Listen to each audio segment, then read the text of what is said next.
Welcome to the Technology Vanguard, your guiding light to the summit of IT leadership. Every leader has moments that shape their career, moments of struggle and doubt, moments of insight and growth. These don't show up on LinkedIn, but they define the path to success for the individual. Join us as we sit down with top CIOs and tech executives and uncover the personal journeys, the grit, the reinvention, and the relentless growth behind their achievements.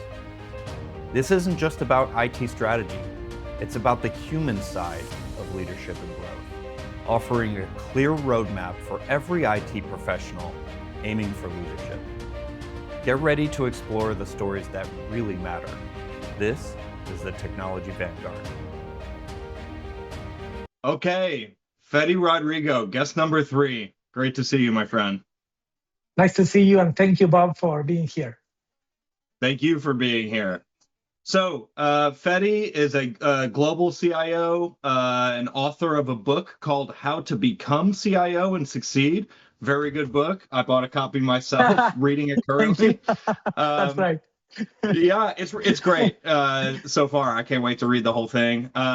You have an illustrious career as a technology leader, starting in the help desk. So do you want to just quick fire off your kind of career trajectory, and then we'll dive into where you have learned lessons and gained wisdom, etc.? Okay, sure. Well, we all know that you can become a CIO through different paths.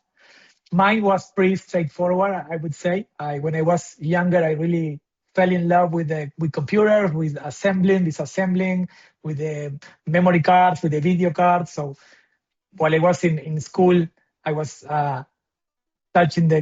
disassembling the computer and causing trouble, let's say, with my parents' computer. At some point, they say, no, I'm going to buy you your own computer so you can destroy your own stuff. But I really enjoyed that. And then at some point when I started college, a friend of a friend offered me a job. He was an IT manager working for a bank. And he said, hey, I needed somebody to help me with the help desk, very basic help desk. And I saw what you can do. And I said, sure. I mean, I'm on it, but I don't know anything, right? He said, no, don't worry. It's going to be fine. We're going to teach you. So they taught me a lot. And I started, as I said, very basic help desk. And then I kept learning. Then I stepped into networks. I worked there for a while. A really great experience, but as I was progressing, I really enjoyed more networks, more infrastructure than help desk. So my new roles, I focus on those kind of jobs. So I can say that my path is, as I said, straightforward from the infrastructure side. Some CIOs come from the development, programming side, or databases. Some others even come from different careers. Mine was really my first love with IT was infrastructure, and it's funny because how now I barely touch any infrastructure, right?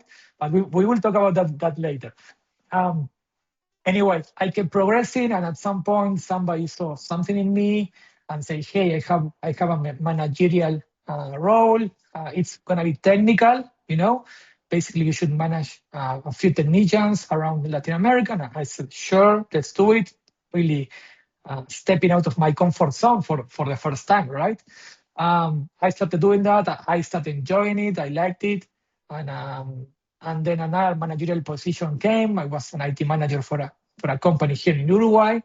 And then the big move was that company I was working for. They offered me a position in the US as an IT director. And that's when I really started focusing on the business, learning the business, and becoming an IT leader, right? Maybe not a CIO yet. I had a lot to learn, and I still do. But it was like a really true leadership experience. And what changed was that now you make the shots, right? Now you make the decisions for good or for bad, and now you manage the people, again, for good or for bad. But you really need to put yourself on those big shoes and see how it goes. And I liked it. Really massive challenges, and then those started coming one after another as I got another leadership CIO positions. that's what it brought me to the US. I lived for 14 years in the US. Really amazing. And again, you keep learning. And then I wrote a book, and I keep learning every day. Now I'm thinking about maybe I should write another book. I don't know. I'm gonna think about it. But that's a really long story short that my CIO path. Yeah, I appreciate you laying that out. So, sounded like as you were saying, you kind of fell into, or somebody saw a management role in you. What? So you kind of fell into management as a whole. Just somebody it was right time, right place. Is that fair to say? Correct. We could even say it was by accident, because somebody saw it and say, "Hey, I'm gonna keep this guy. I need to fill out this position in the company I was working for." And he said, instead of hiring somebody, I'm gonna give this guy a chance. Yeah, that's a great story. So I have a recurring segment on my podcast called Then versus Now, and why don't we exercise do this exercise now? So when you got that management role and during that kind of initial management tenure, what was leadership to you then versus what it is to you now? Well, I had no idea. When people taught me about leadership, it was, "Hey, what? What should I do? Should I do this? Should I do that? Do I really need to do this?" But that really changes your focus, right? Because leadership is hey, I need to be. You think you should be the boss? Tell somebody to do something. The other guy do that, do this, or micromanage somebody, or be on top and see even if they come on time. Check your watch. But it's nothing like that, right? It's completely the opposite. Leadership, right? Yeah. Yeah, that's why I asked the question, because it's actually ingrained in the titles, right? Manager, you're managing people. Director, you're directing people. But so it's very I like doing the segment because it's interesting as we're younger. That's what we think of leadership typically is this idea that we're just being the person in charge. But how would you articulate leadership now? And not only in charge, and related to your question, you think that you should know everything, right? So if you have a team of 10 people, you should exactly know what they do. And it's not like that. You're going to be the guy that knows the less of, and I have always a joke that and that's actually the paradox, right? As you move forward on the leadership chain, the less you know about the technical stuff, and my example is my career path is a clear example. That guy hired me because I was good technically, okay, but he had no idea how I was going to be in a leadership position as a leader. So the skills that got me into the position are not the skills that are needed for the new role. That's the paradox, right? Of leadership. You need a different mindset. And to be honest, at the beginning, I sucked. I didn't know how to manage people. I really made a lot of mistakes. But then you learn, and then you start enjoying it. And as I said, I didn't know anything about leadership. I was a proven living example, making mistakes. But then you realize that you're more of like a soccer. Like a soccer coach, and this is good because we just had the World Cup, so it's a good example.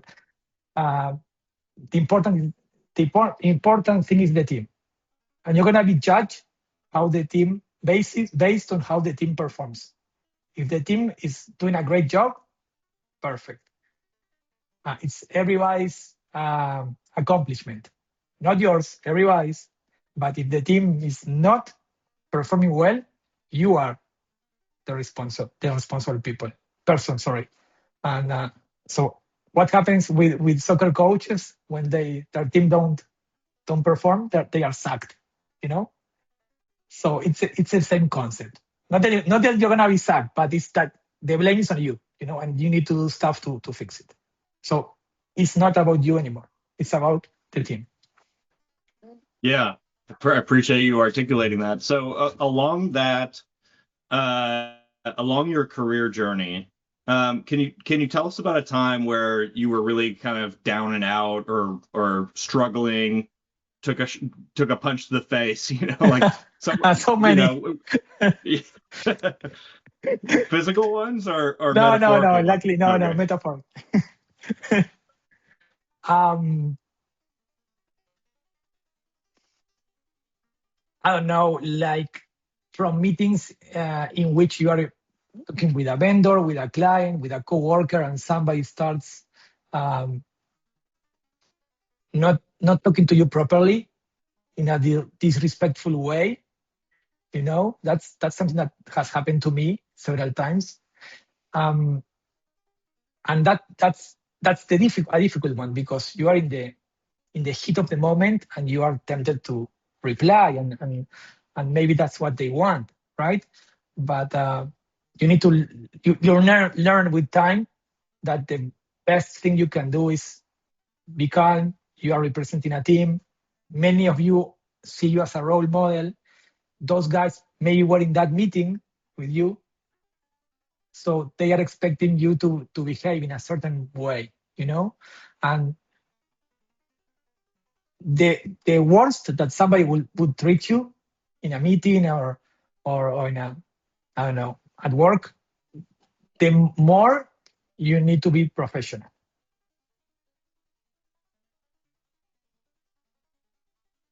Yeah. Um, what about mentors? How important was mentorship in your ascension? Now, mentors are really important. I would say there are two kinds of mentors, or bosses, great ones and not so good ones. And both of you are equally important because the great ones will teach you a lot of what you have to do, you know, the way they treat you. Those guys will show you by example. You will learn by example, the way they treat you, the way they treat the team when there's some kind of issue, disrespectful event, like I said, what they do, what they don't know, um, how do they handle a crisis, risk, stress, and that's really important. But maybe the ones that teach you the most are the other ones, the ones that Uh, are not very good, right? Not only with you, but with the team, and really maybe it's about empathy, that hey, I don't want somebody to feel what that guy made me felt, right? hmm. Because I have been on both sides of the table. So those guys also, they teach you a lot, and it's very important to learn from that. Otherwise, you're gonna be repeating the same mistakes. And in my book, I have a joke, and I said, I'm talking. Thank you very much for my mentors, for the great ones and for the not so good ones, and you know who you are, in a funny way, because really they taught me so much. And in a way, I mean, this is difficult because um, during the time you would never say that because you are like angry or sad, but after a few years you start seeing things differently, and you realize, hey, there was a lot of value from that ugly boss, because he Hmm. taught me a lot, you know. Once you remove the emotion, right, and you try to learn, and Yeah, maybe those difficult ones are the most important ones. Sorry. that's really interesting. I remember you saying that the first time we talked, and reflecting on that. It's so true for my story too. I'm sure that's true for everybody, but I never really thought of it that way. Like the bad mentors are actually teach just as much as the good ones, Yeah. in a shorter amount of time usually too. Yes. Yes. Sometimes very short. um, okay. There's another recurring segment I like that I think now is the appropriate time to play it. It's a Okay. game called Worst Advice Ever. What is the worst advice that you ever got? um, I would say many. Don't. I would say first of all, don't pay attention when somebody tells you you cannot do that.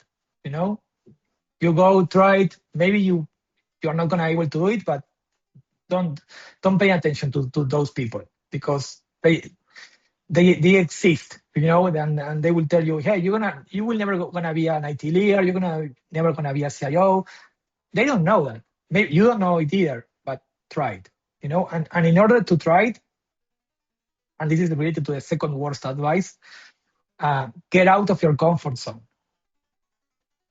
Okay, maybe you are like me. I was great configuring a server, and I suck managing people.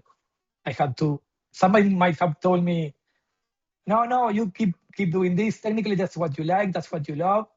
And it was true. But when I start doing the other stuff, the leadership stuff, I realized that I like that way better than what I was doing. Mm. And the only way to learn that and to know that is to get out of your comfort zone, try it. If you don't like it, you can always go back to what were you doing. But don't listen to people that tell you, no, don't try it, don't do it. Do it. Take So the risk. The worst advice is stick to what you're good at. Right. Yes. Don't. And I would no Go go ahead. I was going to say, stick to what you're good at. Don't branch out into things that you're going to suck at. Right? You kind of have to do that in order to grow. Yes. Yeah, you need to grow. You need to learn, and you can always, as I said, you can always go back to what were you doing if you find out that it was what you love. That happens a lot.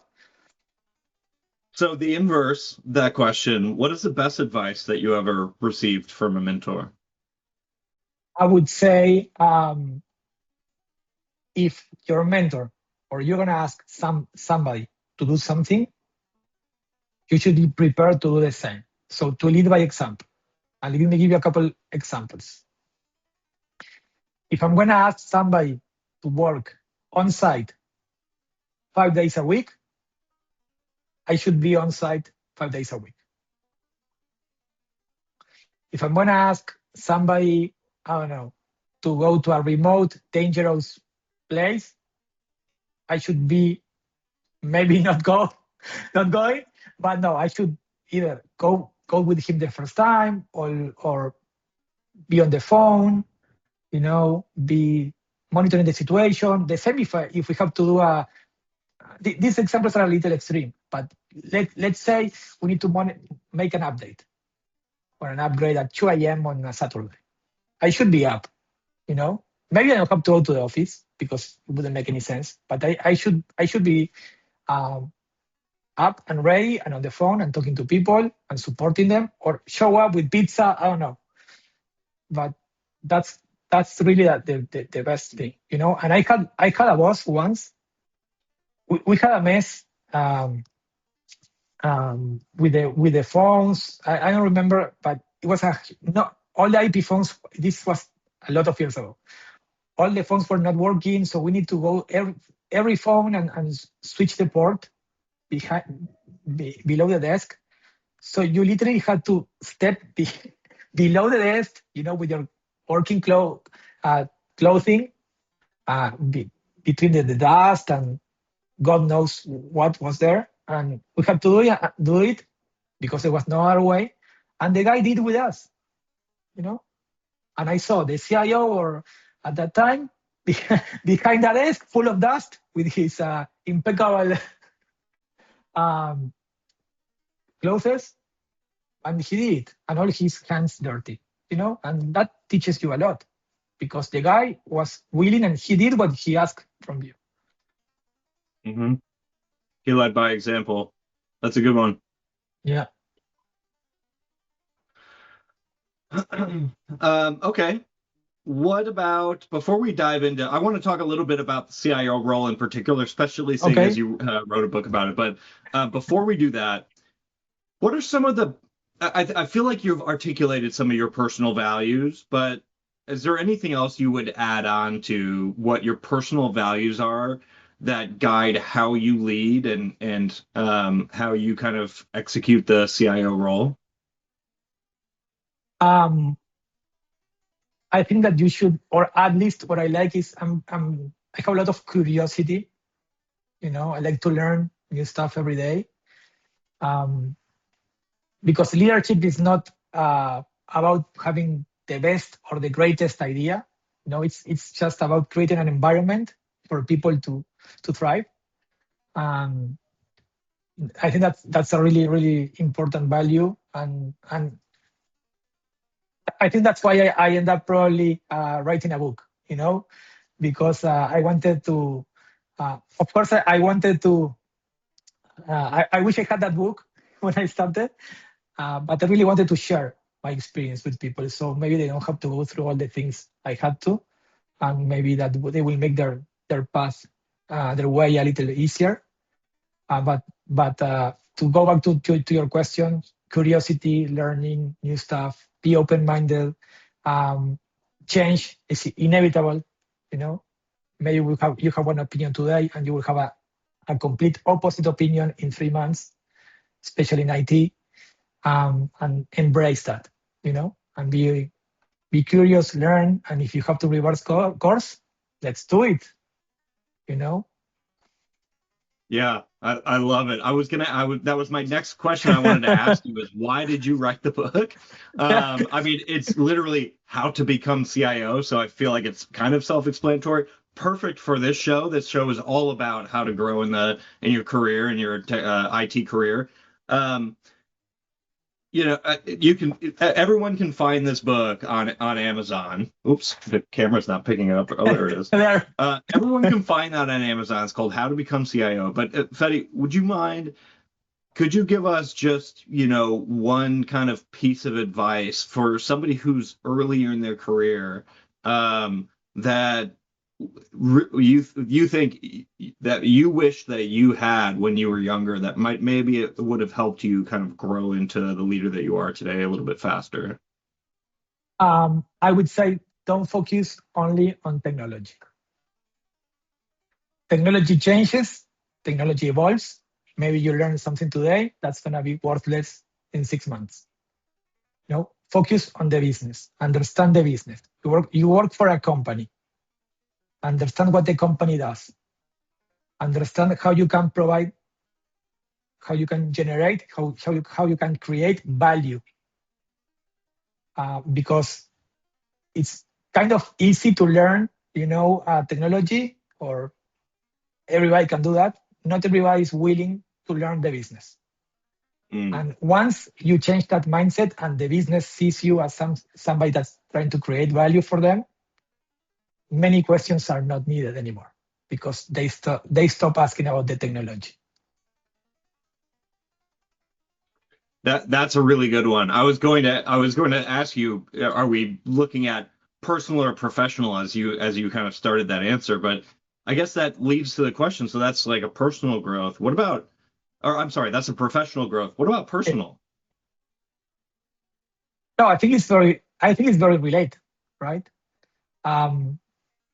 The same way, it's difficult to be in a way at work with your team and at home with your family, right? I think that most of you, it's the same guy. I try to be the same guy, and the values, I try to bring the same values I have at work, I have it at home, and vice versa, right? What we discuss, I have kids, and in a way, a role model for them, right? So I would ask them to do something that I wouldn't do. It's the same thing. You need to learn new stuff. I love technology, but I have other hobbies, and I like to learn about other stuff. And you realize how little you know about the world around you, right? Because as you learn and see new things, there are more and see more and more and more and more stuff. But I think it's really related. Yeah, that makes sense. Okay, great. Well, let's pivot a little bit into the CIO role before we talk tech. Okay. What is the purpose of a CIO? Well, I already gave you some hints. I can't wait. Now, first of all, there are a few really interesting things here. The purpose of the CIO is to create business value, not technology. The CIO it's a leader that needs to help a company succeed. There's no CIO per se. There's no IT department per se. The IT department exists because there's a company trying to be competitive, trying to be ahead of, launching the newest product or providing or having like an advantage, right? So how do you focus on that? So the CIO needs to stop, and I know I have said this a few times, but it's really important. The CIO needs to stop thinking about technology and think about the business. And the higher I have been in the chain of a company or moving through roles, every time I talk less about technology and more about the business. So that's number one, I would say. That's a great answer. So this lends to your title that I've seen on LinkedIn. Technology Yes. is never the starting point. Yes. Tell us more about that. Well, it's very related, right? Because why does IT exist? To create business value, right? Same answer. Everything else is a consequence. But the important thing is IT has to create business value. I have already said this like 30 seconds ago, the same thing, but about a CIO. So when you start thinking it this way, you come to the natural conclusion that technology is not the starting point. And why do so many, if I may, so many IT initiatives fail? Why around 2/3 of all IT projects fail, according to McKinsey? Why? Because technology was not the starting point. They focus on the technology instead of saying, hey, what I want to solve, what does this business need? Does it need a new software or needs me to review and understand all the business processes and help them that way? Maybe they don't need a new software. Maybe they don't need a new ERP. Maybe they just need a process optimization. But many times, and we are all guilty, right? We just embark on a massive project without thinking about that. Yeah, the new ERP brand X is great. It worked for somebody, for my friend, for that company. But what's great for your friend and his company doesn't have to be great for you. Could be a huge mistake.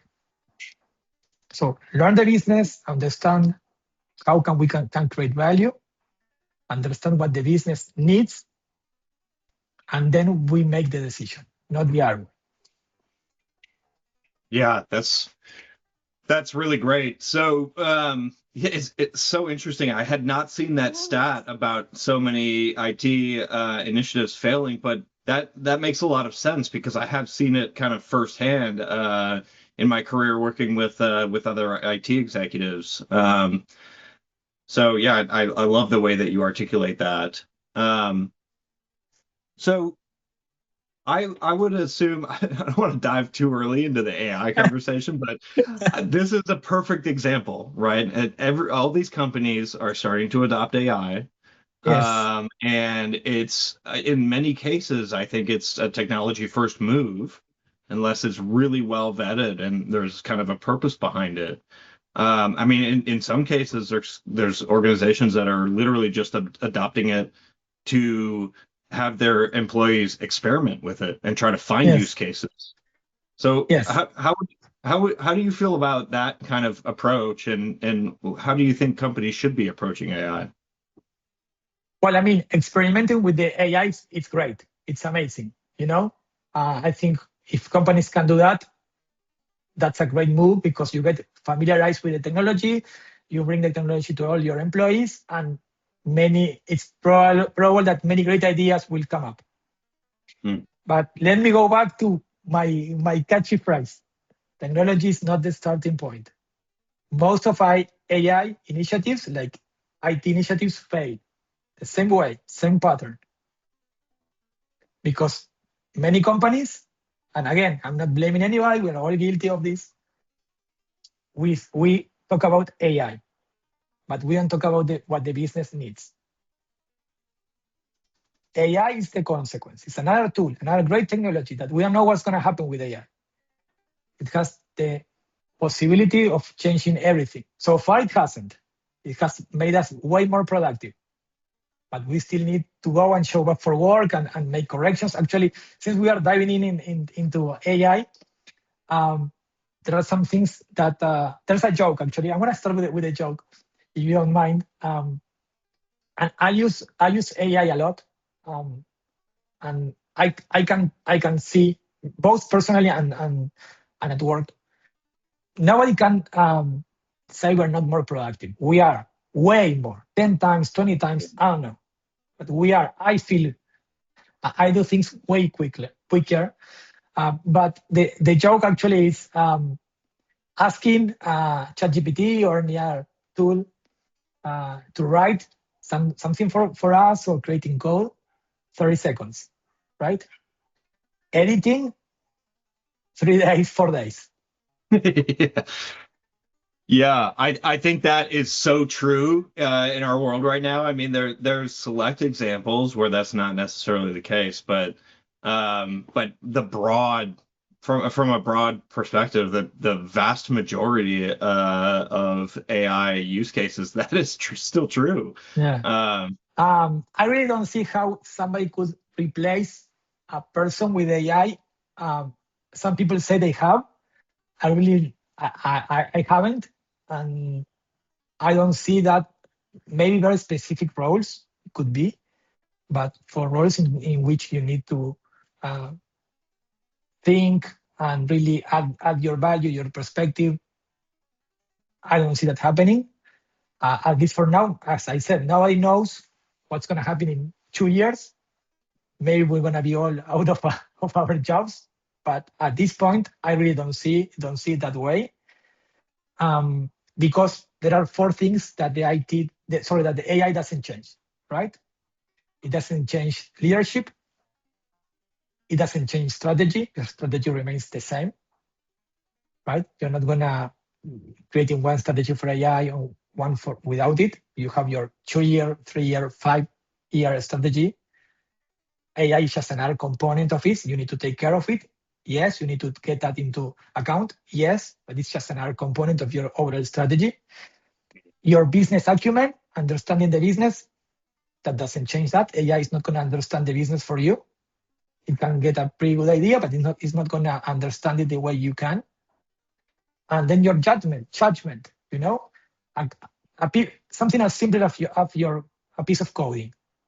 Are you going to launch a piece of coding just because it came out from an LLM without reviewing it? I wouldn't. Right? Who's going to be responsible if it doesn't work? If there's a security issue, if you lose customers, the AI is not going to be responsible. You know. Mm-hmm. Yeah, it's an interesting place to be in the AI revolution, because it's so capable yet also not. But you know, I could imagine this conversation being so different. You know, even 6 months from maybe a year from now. Yes. As I said, we need to be humble, and we don't know what's going to happen. I'm talking about this point in time. Yeah. Right. At this point in time, it's just another technology. It's another tool like we had in the past. Very powerful. We are more productive. Stop. Period. Right. Yeah. Do you see AI as the biggest opportunity for innovation, or do you, as you look at some of the businesses that you've worked with as an interim CIO, you know, where are you seeing the bigger opportunities? No, I think it's a great tool for innovation. I think innovation is another key area for an IT leader, you know, and innovation doesn't have to be a massive change or a great idea, and that's where AI can help a lot. Innovation could be as simple as improving a process. Saving money on a software because you realize that you didn't have to customize it, that you could go and buy it from the shelf, and you save half of the price. Those things. Maybe understanding patterns, of course, with BI. Maybe with the forecasting, with machine learning and all that stuff. There are plenty of opportunities, but as I said, and we all go back to the same. Apply to the business. How can we help the business be more productive, be more efficient, and have that competitive advantage compared to the competitors, to other companies, right? And AI has tons of applications there now. Yeah, that is certainly the case when it comes to. I mean, a lot of what you mentioned is optimization, which I wonder, Correct. As the AI landscape unfolds, I wonder how core of a tool it'll be for that activity in particular as well. Yeah. So, when you come into a new organization as a CIO, where does cybersecurity land on your priority map? Well, it's the one that doesn't let you sleep comfortably, right? And you like your sleep, so probably pretty high. Yes, pretty high. IT has several areas, different areas. In my book, you will find 7 areas, right?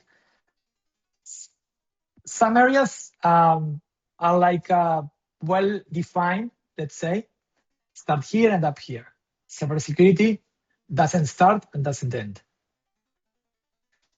Every area, it's embedded with cybersecurity. It's part of every single area of IT. Everything you do, no matter what, it has to have a security component. And again, it's a mindset change. Not only for IT, for the company. Because it's a culture, right? Because you're gonna be hacked, you're gonna be attacked. It's just a matter of when, but it's gonna happen. You need to be ready. So it's you need to manage risks, be ready, and you need to have training, and you need to have your own team watching, and expecting it. Even people that has nothing to do with security. But you need to change that mindset or way of thinking from everybody in the company. Yeah. Because, and I don't want to be repetitive, but I'm going to be on purpose. Again, it's not the technology first. Anybody can go and buy the latest firewall. I can buy the latest security software, but that won't prevent you to have an incident, because you need to be ready for it and manage it. And anybody can click a link. Anybody, we're all humans, we all make mistakes. Sometimes we are doing 3 things at the same time. You click a link, done. You get a server encrypted, or maybe you just had a weak password or whatever, or your computer was stolen. They're in. What are you gonna do? Because you already have the technology in place, but that's not our technology anymore. What are you gonna do? How have you protected the business? What's your next layer of protection? Yeah, that makes sense from a mentality standpoint, right? It's an organization as a whole that's at risk, and so every move that you make and every dialogue that you're having has a security component to it. Correct. So that's why I call it a transversal area. It involves every area. So, Fede, as you're articulating this, I'm wondering, you're speaking to right now, but of course you have a mind for the future. As you think about, what's coming over the next year or two, is there anything that you think leaders really need to be preparing for, thinking about, kind of a change that's coming that hasn't been realized yet? Well, that question is Um, I would say for CIOs, for leaders, leadership is the job. It's redundant, but sometimes we don't understand it. Technology, we already discussed this. We don't know what's going to happen with technology, right? Even in 6 months, maybe. Leadership is going to stay the same. Focus on leadership, focus on people first, then business, then technology. Strategy, have a strategy, keep your judgment, trust on your team, your people. That would be, but that's what I'm doing, because everything else, I don't know, right? I don't know what's going to happen. It's completely. For example, imagine what we had 1 year ago or 2 years ago, and what we're having now, right? Mm-hmm. Because before, when we were younger, we could predict. We could say, well, yeah, it's the leap was maybe 5 years, 10 years. Now it's months. Yeah. And new technologies they come and people adapt, and you have a new technology, you're using it, and you don't think, hey, I feel this as part of my whole life, and maybe you have been using it for 6 months. How can I live without it? When we get that feeling, and we just got it, right? Leadership is the job. Yeah. Well, Fede, thank you so much for sharing all of that wisdom that you've gained over the years. I really appreciate it. Really some great stuff, and I can't wait to finish reading your book. Is there anything else that you want to leave us with before we part ways here? I have a few, I think, important things that we haven't mentioned. First of all, that IT is a service organization, right? It's all about service. Okay, so we need to treat everybody in the company as our customer. That's their part of a mindset that we needed to add to the mix here, to the cake we are baking, right? That's the final ingredient. So a couple of things with service, right? That's the final ingredient in the IT cake. We are a service department, a service area, a service organization. Everybody, no matter who that person is, customer, employee, third party, it's our customer. And we need to provide a service according to that. And this is all related to what we already discussed. IT is not on its own. It's providing a service for a company that's out there making money and doing great businesses and doing great stuff. Yeah, it seems you almost view it as your third party, like you're a contractor. Your whole department is a contractor. That's the whole point, is you're hired by the business. Correct. It's a service organization. Treat everybody as your customer. Doesn't matter if it's an employee, a coworker, any third party, he's your customer. And you need to provide a world-class service. And that relates to what we discussed. Get out of your comfort zone, right? Make sure they get an amazing service from you. Don't settle for less, right? And that's the purpose of IT. The last, as we said, the last ingredient of the IT area cake. Yeah, that makes sense. Okay, thank you for sharing that. What else? You said there's a couple things. Well, we could talk about the mandates, the how. I'm obsessed with the how in life, right? Yeah, I noticed that in your book, and sorry I didn't get to that. Walk us through the how. Yeah, my book has two distinct parts, right? The strategy, the leadership part, the people's part, and then the how, right? Because there's a really famous phrase that a strategy without execution means nothing, right? You can design the best bridge, and maybe it's not the right one, and maybe when both parts on both sides of the river, and when they get to there, they don't match, right? they don't connect, your strategy was worthless, right? No, it doesn't matter how good it was.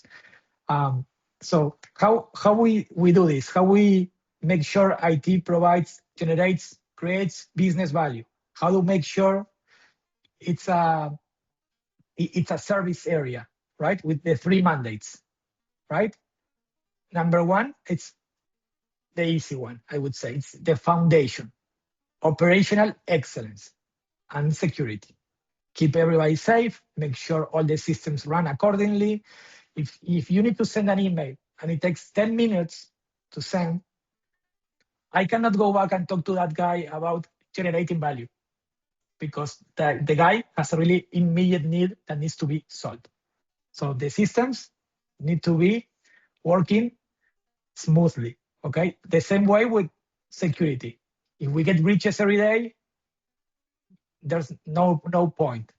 Foundation. Otherwise, the building is going to collapse. So, operational excellence. Once you get that done, and I'm not saying it's easy, actually, it's very difficult, but once you get that step number one completed, you can help the business grow, okay? And you can do this with AI, you can do this by optimizing processes, you can define your IT strategy being modular, being plan play. So if the business gets a lot of clients, you grow quickly, and if they don't, you reduce fast, so you save costs. Okay. Also, you can help them during mergers and acquisitions and all that stuff. So help the business be better, make more money. Okay. And the last one is just a consequence of those two. And it's related to what we discussed. Innovate as much as you can and keep learning, right? Continuous improving. You will never reach the perfect point, but that's actually better, right? That's the challenge. Keep learning, keep understanding, keep improving. So this is a methodology that you've distilled over time. What did this look like the first time you started kind of contemplating what are the pillars? Was it Yes. was it always 3? Well, one day I had like the idea. It came up to me during a meeting with somebody else, and that I don't know why we were talking about what should I do and how should do it. It was a meeting, a technical meeting between IT, and this came up, and I realized I'm just providing a framework of what I have been doing, right? And again, it's like a building foundation. Then once the building is ready, the structure, it's not gonna fall.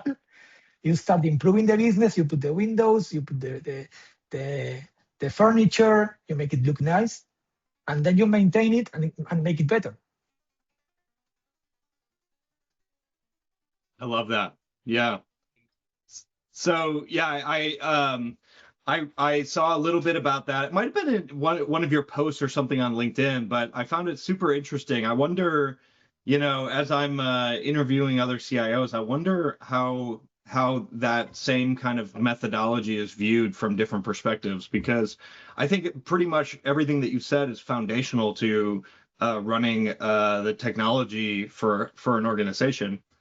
But I think it's really interesting how you've kind of distilled it into something that you could put into a book and teach other people, right? Not something that's just lived and learned experience. And for me, it was great to realize it, because we tend to focus only on the foundation and forget everything else. It's natural, and that makes you a different perspective. You see it from another place. And that's the only way to generate business value. Because if you only focus on the foundation, you're not generating business value. Yeah, that's awesome. Well, Fede, what else do you have for us? Anything else that you want to dialogue while we're here? No, I'm good. I think I already talked a lot, but it's been really amazing. That's why you're here, my friend. It's been amazing talking to you. You're a great host, and thank you. I really enjoyed. Thank you so much, Fede. I appreciate you, and thank you for your time and sharing your wisdom. And hopefully, we can impact some IT professionals, help them grow in their career. Of course, that's the main reason. Yeah, I mean, many people go through the same things. So it's great if we can, even we can help them a little bit. It's gonna be extremely rewarding. Totally agree. All right, Fede. Have a great weekend. Thank you. You too. All the best Take to you. care. Bye. Same to you. Thank you. That wraps up another insightful conversation here on the Technology Vanguard. We hope today's episode has offered you fresh perspective and valuable lessons from the forefront of IT leadership. Remember, the clearest path forward is often lit by someone who's already navigated the journey. Keep pushing boundaries, keep learning, and keep growing. Don't miss the next episode. Subscribe now and join our community of forward-thinking IT leaders. If you're interested in joining as a guest, or you know someone who has a great story, please do reach out via the Technology Vanguard LinkedIn profile or in the comments below. See you next time on the Technology Vanguard.